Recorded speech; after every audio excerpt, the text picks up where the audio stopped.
Election का जिक्र बहुत ज़्यादा हो रहा है और वो कन्फ्यूजन कुछ कम हो रही है और बार बार ऐलानात हो रहे हैं कि इलेक्शन वक्त पे होंगे। वज़रा भी ये कह रहे हैं और आज़म नज़ीर तारड़ जो वज़ीर कानून है उन्होंने कहा है कि कोई तोसी नहीं होगी असम्बलियों में। और पीपल्स पार्टी ने मुतालबा कर दिया है, उनके एक लीडर हैं कमर शाह साहब जो सिंध से ताल्लुक़ है उनका, नवीद कमर, वो कह रहे हैं कि 8 अगस्त को असम्बलियाँ तोड़ दी जाएं। तो हारून साहब ये एक तो 8 अगस्त को असम्बलियाँ वक्त से पहले तोड़ के 30 दिन लेना चाहते हैं ताकि 60 दिन कैंपेन के ना मिले, 90 दिन मिल जाएं और इमरान खान को खूब रगड़ा लगाएं, तहरीक इंसाफ को रगड़ा लगाएं।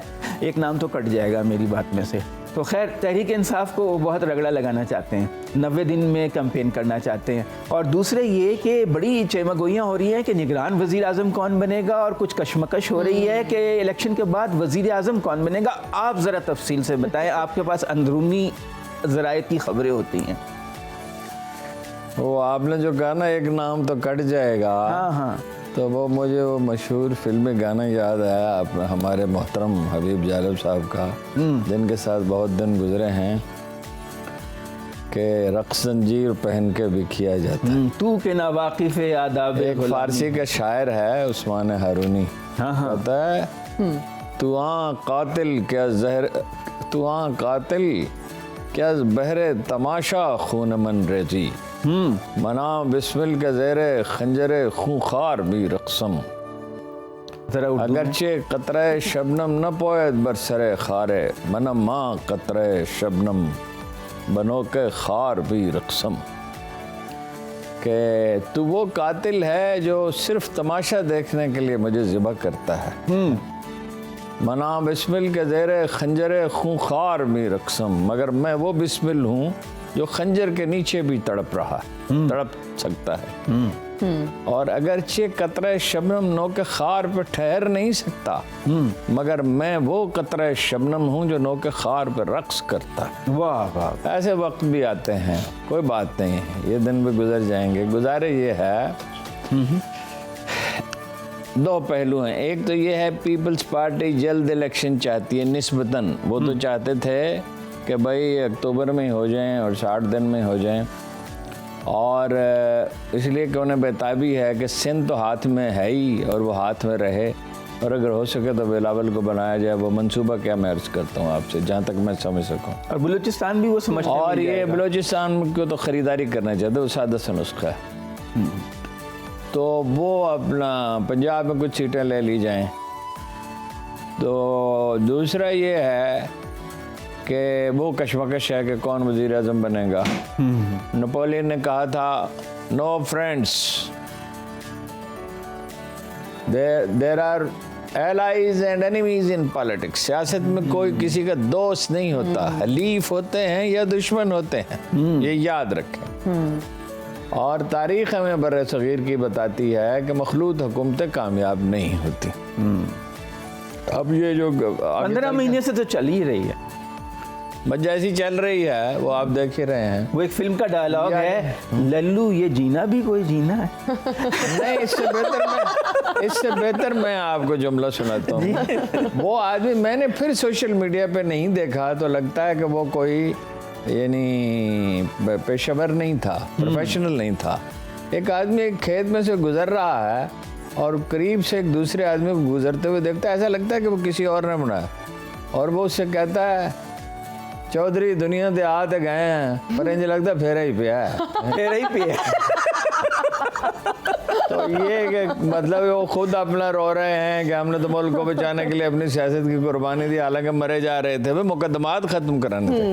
हदफ क्या है इस सारी काविशों का, सब की काविशों का हदफ एक है, पीटीआई को मैदान से निकाल दिया जाए। और निकाल दिया। मैं आज भी नहीं मानता कि निकाला जा सकता। अच्छा, इसलिए कि कभी ऐसा तारीख में तजुर्बा कामयाब नहीं हुआ। पाकिस्तान में देख लेना, पीपल्स पार्टी को निकाल सके थे, नवाज शरीफ को निकाल सके थे, यानी हाई कोर्ट ने नाअहल करार दे दिया, तो फिर वो आज इस पोजीशन में बन गई थी। अच्छा, वो नहीं काफिलिक बन गई, मगर वो कुछ अरसे के लिए रही ना।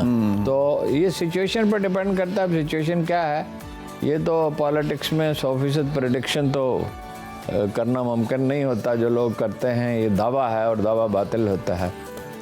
तो हदफ ये है कि उसको निकाल दिया जाए। लेकिन अगर वो अपने कार्ड टैक्टफुली प्ले करेंगे, देखिए 400 में से पंजाब में सिर्फ 40 उम्मीदवार ऐसे हैं जिन्होंने छोड़ा है। 80% नहीं छोड़ा। हाइप उसको बहुत दी गई है। हाँ। और वोट उसके बाद दोहराने की जरूरत नहीं है, इंटैक्ट हैं। और सर्वे का भी कल आपको बताया था, यूरोपीय यूनियन का दबाव आ रहा है इलेक्शन फेयरों में। सबसे अहम बात IMF का आ रहा है। सबसे अहम बात यह है कि 1000 पाकिस्तानी अगले चंद दिनों में, मुमकिन है अगले हफ्ते हम जब हम प्रोग्राम करें तो पहुंच चुके हैं, चंद दिन के बाद दुनिया भर से पाकिस्तान पहुंच रहे हैं मॉनिटरिंग के लिए। उनका कोई ताल्लुक किसी सियासी जमात से नहीं है। उनके साथ इंसानी हुकूक की तंजीमों के लोग आ रहे हैं। और मैं आज भी इस पर कायम हूँ कि मसले का हल एक ही है, कशीदगी कम की जाए और ऑल इंक्लूसिव इलेक्शन होने चाहिए। और जबर से कायम की गई हुकूमत कोई हुकूमत नहीं होती। और पॉलिटिकल साइंस का ये उसूल है कि अगर 20-25% लोग प्रवोक हो जाएं तो गवर्न नहीं हो सकता मुल्क ठीक तरह से। और ये खुद फरेबी का शिकार हैं। और यही इंसान के सबसे बड़े अमराज में से एक मर्ज़ खुद फरेबी है, एस्केपिज़म है, कि वो अपना एक वेब ऑफ इमेजिनेशन में चला जाता है, ख्वाबों की एक जन्नत तामीर करता है। मुझे तो ये जन्नत जो है मुजस्सम होती नज़र नहीं आती। मुराद अली शाह कह रहे हैं कि बिलावल जरदारी ही बनेंगे वज़ीर-ए-आज़म। दिल की मुजस्सम नहीं होने पाती, ख्वाब बनने नहीं पाता कि बिखर जाता। तो बिलावल जरदारी नहीं बनेंगे? मैं नहीं जानता, अल्लाह बेहतर जानता है। नवाज शरीफ भी बनना चाहते हैं, बिलावल भी बनना चाहते हैं, शहबाज शरीफ भी बनना चाहते हैं। शहबाज शरीफ के खिलाफ बड़ी मुहिम शुरू हो गई है। हाँ, ये बड़ा निकम्मा है, सोफिस्टिकेटेड तरीके से है और बड़े सोफिस्टिकेटेड तरीके से। और जाहिर है ये वो लोग हैं जो बिलावल को बनाना चाहते हैं। और हम जरदारी साहब के ईमा पे ही कर रहे होंगे। लेकिन बहरहाल जो बात हम हमेशा भूल जाते हैं, और अक्सर मैं उसका याद दिलाता हूँ, आपको याद दिलाते रहना चाहिए कि वह इल्लाह है तुरजुल उमूर, मामलात उसकी बारगाह में पेश किए जाते हैं। वो कौमों को कितना अरसा इब्तला में रखता है और किस लिए रखता है? बेहतरी के लिए रखता है। कभी देखिए कुरान करीम कहता है कि जिस दिन उसने इंसान को पैदा किया, कतबा अला नफ्सिही रहमा, अपने आप पर रहमत को लाजम कर लिया। वाह, लिख लिया अल्लाह ने। तो अगर अल्लाह ताला ये फरमाते, इरशाद फरमाते कि रहमत को लाजम कर लिया तो ये काफी था। मगर ये क्यों कहा लिख लिया? ये बताने के लिए कि मेरा रहमत का कानून मेरे अदल के कानून को डोमिनेट करता है। और सजाएं दी जाती हैं, आदमियों को आजमाइश में डाला जाता है। हमेशा सजा नहीं होती, ये मुगालता है। आजमाइश अगर सजा होती तो पैगंबरान उज़ाम क्यों तकलीफ में डाले जाते? उनको कोई सजा देनी मकसूद नहीं थी। उन्हें उनकी कैपेसिटी बिल्डिंग होती है।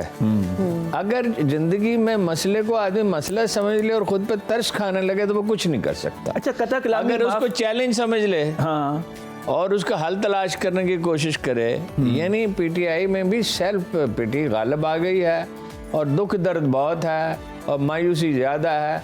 लेकिन अगर वो इसको चैलेंज समझें और इसका हल तलाश करें तो इसका हल निकल आएगा। तो निगरान वज़ीर आज़म कौन बनेगा?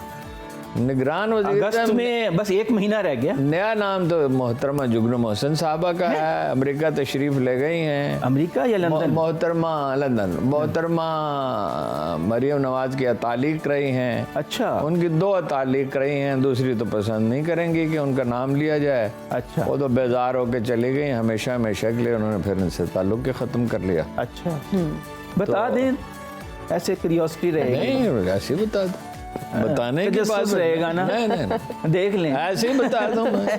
मैं नवाबजादा नसरुल्लाह खान के महफिल में बैठता रहा हूँ, अगरचे मैं वो वैसा तो दाना नहीं हूँ। नहीं, फिर भी कुछ तो दसो ना, इशारा भी नहीं, जितनी मर्जी कोशिश कर। अच्छा, और सवाल। अच्छा, और अपने बरादर मोहसिन बेग साहब ये कहते हैं कि मैं तो बनूंगा तो वज़ीर आज़म ही बनूंगा। मुझे वज़ारत दाखिला ऑफर की जा रही है। उनके करीबी हल्के ये दावा करते हैं। हाँ, तो वज़ीर दाखिला बनकर मैंने क्या करना? आप कहीं भी हो, वक्त कोई भी हो, बाखबर रहिए दुनिया के हालात व वाक़यात से। अभी सब्सक्राइब कीजिए सुनो न्यूज़ के YouTube चैनल को और क्लिक करें बेल आइकन को, ताकि आप हमेशा बाखबर रह सकें।